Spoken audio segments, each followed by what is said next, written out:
بسم اللہ الرحمن الرحیم۔ السلام علیکم۔ آپ سلمان سپیکس دیکھ رہے ہیں۔ نئی ویڈیو میں آپ کو خوش آمدید کہتے ہیں۔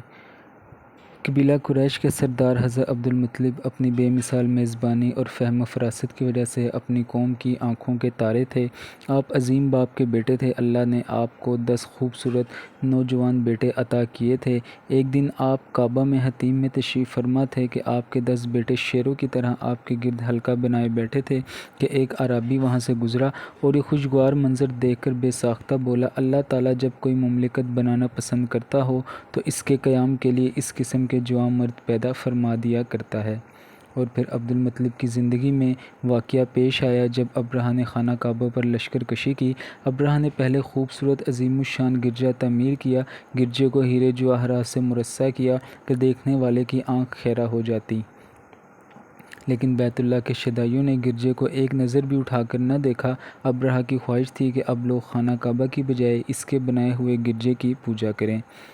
اب اس نے کعبہ کی زیارت کو آنے والے قافلوں کو روکنا شروع کر دیا، لیکن اس کی کوئی بھی کوشش کامیاب نہ ہوئی تو نفرت کی آگ میں جل کر کہا کہ اب میں خانہ کعبہ کو پیوند خاک کر دوں گا، نعوذ باللہ، خانہ کعبہ کو گرا دوں گا۔ یہ خبر پورے عرب میں آگ کی طرح پھیل گئی اور پھر ابرہہ حبشی والی یمن ایک کو پیکر ہاتھی پر سوار ہو کر اپنے ساتھ ہاتھیوں کا لشکر لے کر مکہ مکرمہ پر چڑھائی کے لیے نکلا۔ ابرہہ اپنے لشکر کے ساتھ طائف پہنچا، یہاں کے باشندوں نے اس کی اطاعت کی۔ اب ابرہہ وادی مکہ میں آ کر ٹھہر گیا اور اپنے سواروں کا ایک دستہ اہل مکہ کی طرف بھیجا تاکہ وہ اہل مکہ کو خوف زدہ کر سکے۔ اس دستے نے خوب لوٹ مار کی، لوگوں میں خوف و ہراس پھیلایا، لوگوں کا بہت سارا مال اور جانور لوٹ کر لے گئے۔ ان میں عبدالمطلب کے 100 اونٹ بھی شامل تھے۔ پھر ابرہہ کا سپاہی حناد سے میری عبدالمطلب کے پاس آیا اور آپ کو لے کر ابرہہ کے پاس حاضر ہوا۔ ابرہہ نے جب آپ کو دیکھا تو آپ کی بہت تعظیم کی، تخت سے نیچے اتر کر قلین پر بیٹھ گیا اور عبدالمطلب کو بھی اپنے پہلو میں بٹھا لیا اور پوچھا، کیا کام ہے؟ تو عبدالمطلب بولے، آپ کے سپاہی میرے اونٹ لے آئے ہیں، میں انہیں واپس لینے آیا ہوں۔ تو ابرہہ بہت زیادہ حیران ہوا کہ تمہیں اپنے اونٹوں کی پرواہ ہے، لیکن تمہیں خانہ کعبہ کا احساس نہیں جس کو میں گرانے آیا ہوں، جو تمہاری اور تمہارے آباء و اجداد کی عبادت گاہ ہے، تمہیں اس کی کوئی پریشانی نہیں؟ تو فہم و فراست کے مالک جناب حضرت عبدالمطلب نے کہا، میں اپنے اونٹوں کا مالک ہوں اور میں انہیں ہی لینے آیا ہوں، اور جس گھر کو تم گرانے آئے ہو اس کا بھی ایک مالک ہے اور وہ خود اس کی حفاظت کرے گا۔ تو حبشی ابرہہ غرور سے بولا، اب میرے شر سے کوئی بھی کعبے کو بچا نہیں سکتا، میں کعبے کی اینٹ سے اینٹ بجا دوں گا۔ تو حضرت عبدالمطلب بولے، تو جان اور کعبے کا مالک جانے۔ اس کے بعد حضرت عبدالمطلب واپس مکہ گئے۔ قریش سارے کو حالات کے بارے میں آگاہ کیا، بتایا کہ ابرہہ کے پاس ہزاروں کا لشکر ہے جس کا ہم مقابلہ نہیں کر سکتے، لہٰذا اب بہتر یہی ہے کہ آپ تمام لوگ مکہ سے نکل جائیں، پہاڑوں، غاروں اور بلند جگہوں پر چلے جائیں تاکہ اس کے عذاب سے محفوظ رہیں، اور پھر اپنے چند ساتھیوں کے ساتھ خانہ کعبہ آئے اور غلاف کعبہ پکڑ کر مالک دو جہاں خالق ارض و سما سے دعا کرنے لگے، ابرہہ اور اس کے لشکر پر فتح کی دعا کرنے لگے۔ اے اللہ، بندہ بھی اپنے کجاوے کی حفاظت کرتا ہے، تو بھی اپنے گھر کی حفاظت فرما۔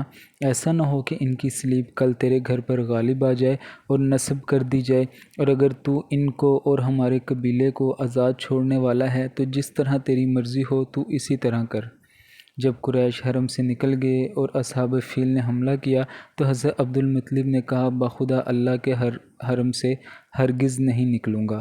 اور جب ابرہہ فوج اور ہاتھیوں کو روانہ کرنے کا حکم دیا تو جب ہاتھی کا منہ مکہ کی طرف کرتے تو وہ بیٹھ جاتے، اور جب ان کا منہ کسی اور جانب کرتے تو وہ تیزی سے بھاگنا شروع کر دیتے، لیکن اس نے مکہ کی طرف بڑھنے سے انکار کر دیا۔ اسی دوران سمندر کی طرف سے اللہ تعالیٰ نے ابابیلوں کے غول بھیجے جن کے منہ میں کنکریاں تھیں، ایک منہ میں اور 2 کنکریاں پنجوں میں۔ ابرہہ کے لشکر پر آ کر کنکریوں کی بارش شروع کر دی۔ کنکری کا سائز چنے اور مسور کے دانوں کے برابر تھا، جس کے سر پر پڑتی اس کے فولادی خول کو چیرتی ہوئی اس کے جسم سے پار ہو جاتی۔ لشکر میں بگدڑ مچ گئی، ان کو واپسی کا راستہ نہیں مل رہا تھا، خدا کا ہولناک عذاب جاری تھا۔